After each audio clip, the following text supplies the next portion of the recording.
Pleasure to be here. Yeah, thank you. So you're still active with your band, Cypher, right?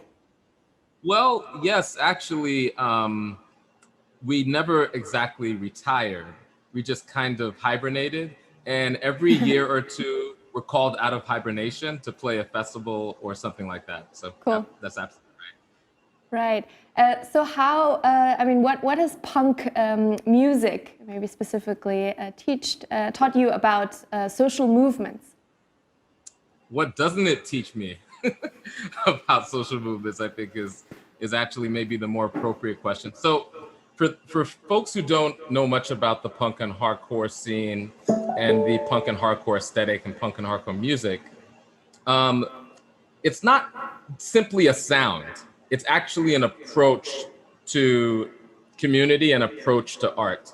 There's something called the DIY aesthetic, the do-it-yourself aesthetic, which is really all about approaching anything that you want to do without asking for permission, without seeking validation, without going through the traditional sort of establishment channels to establish credentials in order to do that thing. So if I'm a punk rock musician, I'm just gonna pick up an instrument and start playing until I formed a song. I'm not going to go through conservatory or go through an A&R or look to get signed by a record label. If I want to put out a record, I just put out a record and I figure it out through doing.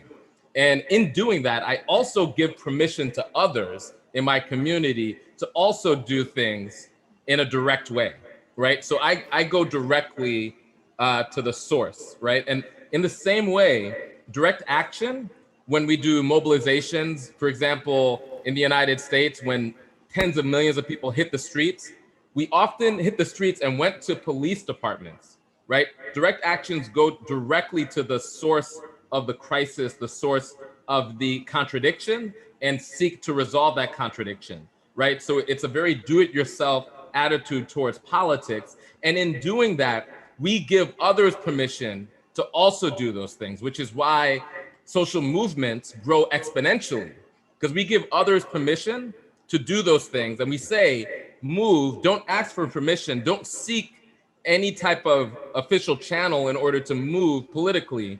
We do that with music, we do that with building community, with punk rock, and with hardcore. So I use that sensibility in how I think about social change. So Maurice, you, with the Working Families Party, you argue for radical democracy. Now we know from various studies that democracy is in decline in many parts of the world, arguably in the United States, and there's a lack or declining support for the idea of democracy. What makes you optimistic that democracy has a future? Sure. Well, a few things. I do think we're at a precipice, and this is not just in the United States. I actually think globally, we're at a decision point, right? And I do want to say that liberal democracy, as it's functioned over the past 100 years, needs a reboot, right? So what I'm not calling for is sort of going back to anything. I'm calling for a reimagining, a radical democracy, a much more democratic society, a much more democratic economy. And one of the things that we're experiencing all around the world is that everyday people are socially and economically dislocated, are not feeling wedded to our societies. And so we need to form a new polity. We need to form a new togetherness, a new sense of identity. If we can't do that, what happens is far-right movements help build that sense of identity. So you're seeing this like uptick in far-right nationalism and far-right sort of political movements all around the world. And it's this crisis, this real crisis of legitimacy that liberal democracy and neoliberal capitalism is facing. So we're actually at an exciting decision point globally where if we want, we could sort of reboot and upgrade our global operating system, right? And actually rethink how we want to operate as a people. One of the like silver linings to the current crisis that we're in, the current public health crisis, is that all of us around the globe are in it, We're all experiencing it. We all have to wrestle with it. And our race, our national identities don't really matter to the coronavirus. If the coronavirus has attacked my system, then if I'm not getting the healthcare that I need, if I don't have a robust public health system, I and my lack of a robust public health system or economic system is a threat to everybody around the world. So I think the upgrade to our social system, to our identity, to our economic system has to be an upgrade that actually wrestles with the logic of today, the logic of neoliberal capitalism, the logic of very tense national, very, very hardened national divisions, the logic of a sort of like 20th century sort of liberal democracy. I think for many people, the salience of all those things is no longer holding, and people are desirous of something else. That something else might be radically democratic, or that something else might be radically fascistic. It's actually up to us to choose. So we have agency in the moment to translate, to shift in a pretty dramatic way where our world goes. Both Antonio Gramsci, Antonio Gramsci, who was an Italian socialist, and Milton Friedman, who's one of the intellectual sort of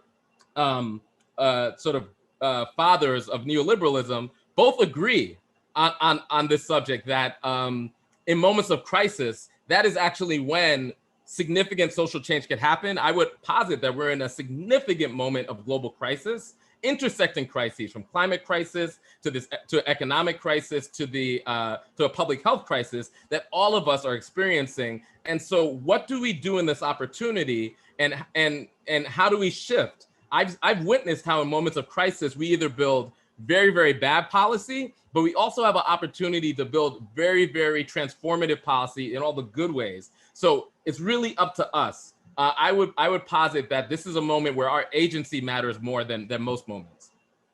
So what is so interesting about you is, so you play in a punk band, you're a leader with the movement for Black Lives, you also understand business, and now you're the national director of the Working Families Parties. So if you look at politics, at pop culture, at business, at social movements, which of these societal forces do you think have the biggest leverage, are maybe the most significant factor in driving real social change, in your opinion? So I'm not a binary thinker. I'm a both and type of person. So I actually see all of those things as being interconnected. I mean, at the end of the day, all these things, like language language is often imperfect in describing our universe, right? We get as close as we can using language, and just for expediency, we have to create categories. But even the categories that we create often don't meet the mark fully. So all of these systems that we develop are human systems. Business, politics, they're all human systems, and therefore there's a humanity in them that cut through all of these things. As an organizer, as somebody that is committed to building social movements, one of the things that I've learned is that at the root of social movements is human connection, meaning, and belonging. I would posit that that's at the root of all human systems and of all complex societal sort of arrangements that we create, including business, our economies, anything else. Connection, meaning, belonging. And so if we focus on those things and we actually center, how do we harness the power of connection, meaning, and belonging, then to me that unlocks so much power. It's an exponential human power that you could unlock through the many different connections, the many different forms of meaning that we wed together and create, and the tapestry of belonging that we could create. So millions and millions of people could belong to a nation, right? That is an exponential sort of an exponential construction of belonging. Millions and millions and millions of people could belong to a movement, right? So social movements, when they're at their best, they render the invisible visible and render the impossible possible, meaning social movements often show to a society or to a world something that has always been there but has laid dormant, or we've grown so accustomed to, a contradiction, a force, a problem that we've grown accustomed to, or a contradiction that has laid dormant that has required us to look at again. And then once we see it, the social movements demand that we resolve that contradiction, answer the problem, find some sort of solution. And in many ways, business, when it's at its best, is doing the same thing. And so I would argue that if we try to like blur the lines between all these things, and I don't think that wealth accumulation is a very good reason to do anything, right? But if we focus on connection, meaning, and belonging as a reason to do any of the things that we do, to create change, politics, business, and that we seek to find opportunities to render the invisible visible and render the impossible possible. And what I mean by that is, like, when you're inside of a social movement, you believe that you could change the world with your activity. When you're outside of a social movement, you often feel like you're a subject and not an agent of change. That shift from subject to agent is going from the impossible to the possible. I would argue that that's what we should focus on, not wealth accumulation, because what is wealth, what is money in its inert state? I don't really think it's anything, really, if you really think about it. Money and wealth is only valuable, or power, when it's animated by ideas and vision. So focusing on just randomly accumulating wealth is focusing on accumulating an abstract idea that in its inert state has no meaning and no value. Focus on connection, meaning, and belonging, animated by a vision, then you're movement building. And then ultimately, in these human systems, what more are we actually trying to accomplish? Maurice, last question for you. I have to ask you this. You endorsed Joe Biden, the Working Families Party endorsed Joe Biden and Kamala Harris. What is your prediction for the upcoming U.S. presidential election? I don't make predictions anymore. 2020 has been the great humbling as far as the U.S. political system has gone, right?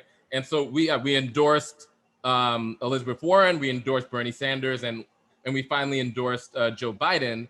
I understand the importance of this election that is just a few days ahead of us, not just for the United States, frankly, but for the entire world, because of the scale of U.S. empire, the scale of the U.S. economic system.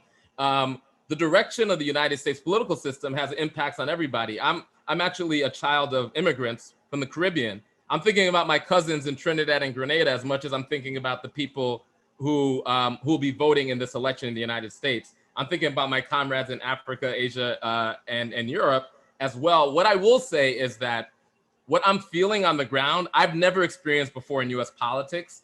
There is a groundswell of people across race, across region, and our politics are very balkanized. And one of the things I think is happening, which I think is actually really important for the United States. The United States tends to be very insular, chauvinistic. We tend to sort of wear this banner of American exceptionalism. We tend to be focused in a very limited way on the affairs of the United States. Now, what we've experienced in the United States over the past 4 years, the balkanization of our politics, the tribalized nature of our politics, the rise of the far right, the rise of white nationalism, the rise of somebody who I don't call a strongman, it's more like a weak man strongman, but the rise of a leader in that fashion and building a large sort of following, and actually the weakness and the precarious nature of liberal democracy, of our economic system, of all of our systems. To me, I feel like the veneer of American exceptionalism has collapsed. And that's actually a good thing for US citizens, so that we can actually have an accurate and non-delusional assessment of our reality. From that assessment, we could build a new polity. We could finally see right? We could see ourselves for who we actually are. Some people have said like, oh, this isn't us. No, this is absolutely us. And the things that we've often witnessed in Latin America and Africa, and we've suggested could not come to our shores, that we were somehow unique as US citizens, we can no longer say those things. We are as susceptible to any of these things. Our democracy, our economic system is as brittle. All of the things that make us human make everybody else human. All the things that allow other people to revert to tribal instincts in their politics. We have those things as well, and it's showing up in our politics. So I think that 2020 is going to be a reckoning, and I think a potential shift where we're never going to go back into a different American political reality. And to me, that's a good thing, whatever the outcome of the election. And of course, I'm hoping to defeat Donald Trump so that we could have the opportunity to get closer to a more democratic society and an economy. But even if we don't, I do think that our consciousness has shifted on the grassroots level and on the very, very local level. And this is the DIY nature.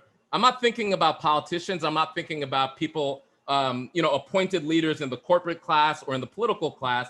I'm thinking about the millions and millions of people who have risen up with their voices, protested.